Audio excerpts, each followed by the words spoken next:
Hi, how's it going? Ann Thibodeau here, owner of Horizon Coaching Solutions, and you're watching What's Cooking Today, the video to watch for a little bit of inspiration and confidence in the kitchen. Today we're cooking some Swedish meatballs. That's right, you no longer have to go to IKEA to get these delicious little meatballs. You can make them yourself at home in under 30 minutes. We're adding a special twist to these meatballs today because they're actually going to contain some chickpeas. And so we're trying to increase our vegetarian protein here while diminishing the amount of meat that we're eating while still enjoying the foods we love. So let's get started. I've got my food processor here. And to that, I'm going to add now this is a large yellow onion here. I'm going to add about a quarter of that.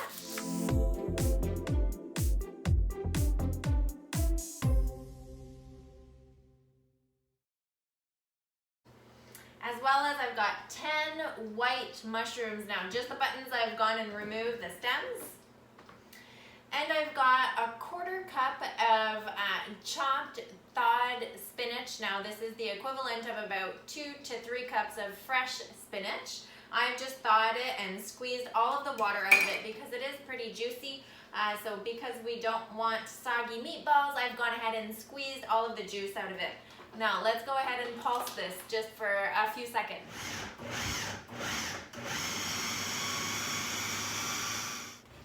And I'm going to dump this and put this in my bowl that I have right here.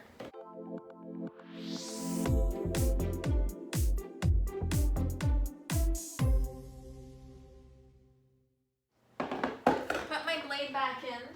And to my food processor, I'm going to add 2 cups of drained chickpeas. This is the equivalent of 1 cup.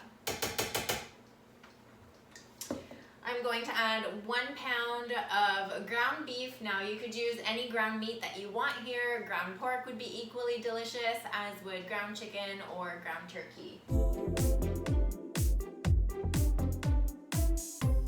Also going to add to it. Now let's go ahead and pulse this really well. So when it's nice and combined, I'm going to go ahead and pop this into the same bowl as I've got my veggies in.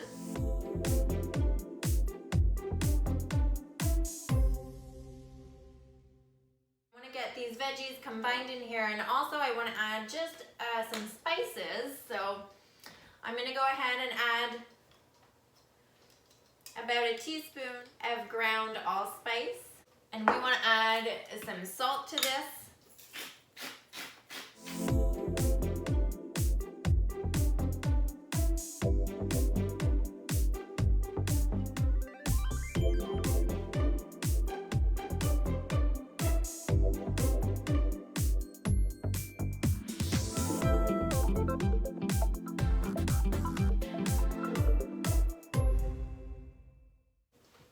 I'll pop these in a 350-degree oven for about 20 minutes or until they're fully cooked through. And in the meantime, we'll get started on the sauce and the pasta to go along with these meatballs.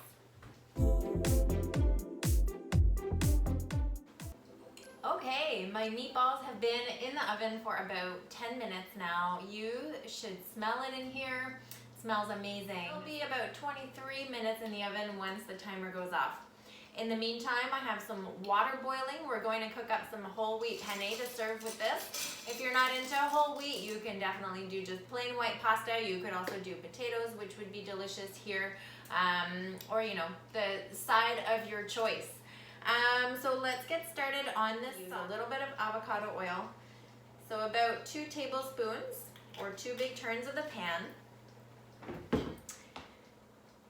And then we're going to add about the same quantity of white flour. Now, if you wanted to make this dish gluten-free, you could use chickpea flour. I've done this before and it works really, really well. So with a whisk, I'm just going to combine the oil and the flour.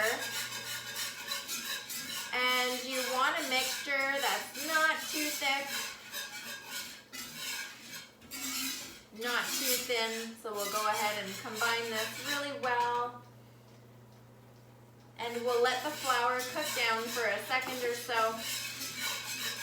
couple of minutes just to get that raw flour taste out of the sauce, and you can see it browning a a little bit here. That's going to bring in some delicious nutty flavors to this dish. So I've got a cup and a half of prepared beef broth. I'm using Epicure's beef broth mix here. You could definitely use homemade stock or the stuff you find in the Tetra Paks. The reason I love this so much is because, first of all, it contains about 90% less sodium than the broth you would find in the grocery store. And also there's some nutritional yeast in there, which is a great source of B12. Vitamin B12. And so I've got 1.5 cups of prepared broth here, and to that I'm going to add, if I can find, okay, I'll add about a tablespoon of soy sauce, or tamari you could use here, and that's just to give a little bit of extra flavor to this dish here. It's not going to have an Asian taste to it, it's just a seasoning, right? So I love to use Bragg's all-purpose soy seasoning, which is gluten-free. You could also use tamari or soy sauce, or coconut aminos would be another good substitute here. So we'll give our flour a stir, and to that we're going to add this broth here. Start by adding a little bit. I'll turn my heat down. Start by adding a little bit just to get all the lumps out, and then slowly add in the rest. You'll see it's already nice and thick. Give that a good stir here. So we'll trade in our whisk for just a sauté spoon. Give this a nice stir in the pan. Now our sauce is lovely and thickened. I'm going to turn the heat off on it and take my pan right off the heat. I'll grab my whisk again, and to this I'm going to add half a cup of Greek yogurt, plain Greek yogurt. Now, if I were to dump all of this Greek yogurt in the pan, I would get a curdled mess of yucky yogurt, and our sauce would not, it would taste fine, but it wouldn't look very good. So I'm going to do something called tempering, and so I'm just going to take a little bit of this sauce, add it to my yogurt. Our water is boiling now. Turn this down a bit. Add my pasta in there, and that'll cook for about 10 minutes. Grab another spoon. There we go. Now I just want to add a little bit more here.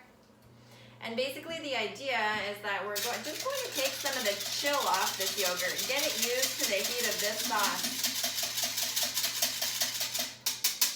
So we'll get that all mixed up in there, and then with my spatula I'll just finish mixing this up.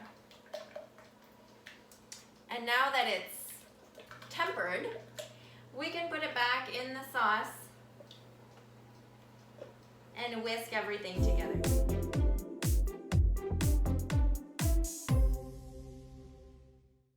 I'll just go ahead and return this to the stove, off the heat. I've turned it off. And I can hear our meatballs beeping, so let's go see what they look like. These meatballs look great, they smell great, we are ready to go.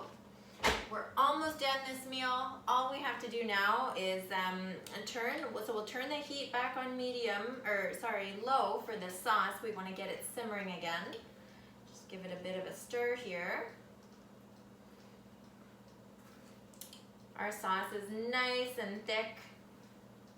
And we don't want to forget about our pasta, so we'll keep an eye on our pasta at the same time. This takes about 10 minutes to do. So all we're going to do now is pop our meatballs. Oh, by the way, how do you know if your meatballs are done? So you want to just press down on it with your finger, and you want it to be the same consistency as though you're making a fist and touching kind of the soft spot here.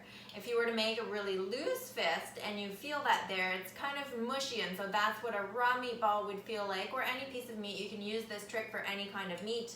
And so our meatballs are nice and firm, and so without even cutting into them, I'm confident that they are cooked and perfectly ready to eat.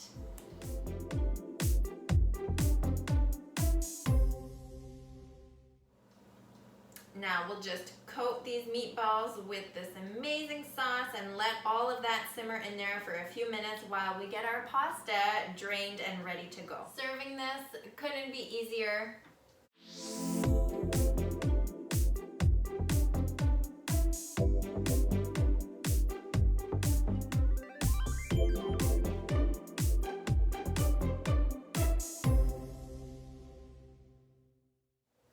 Look at that. I wish you could smell it in here.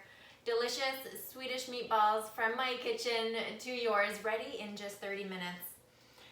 If you enjoyed this recipe and would love more of these recipes to come straight to your inbox every single week with a complete grocery list so that you would never have to meal plan. Imagine that. You'd never have to meal plan again. Let me meal plan for you.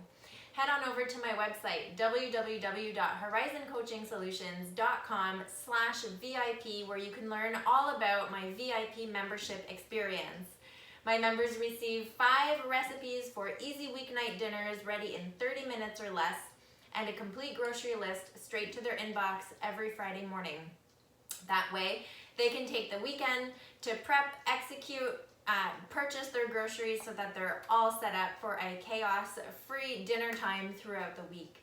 Also included in the membership is 1 monthly live group health coaching call held over Zoom, where you can ask me any of your health-related questions, whether it be about cooking or about reaching that health goal you've been trying to reach for quite some time and not too sure how to do it. Perhaps you're stuck in a rut.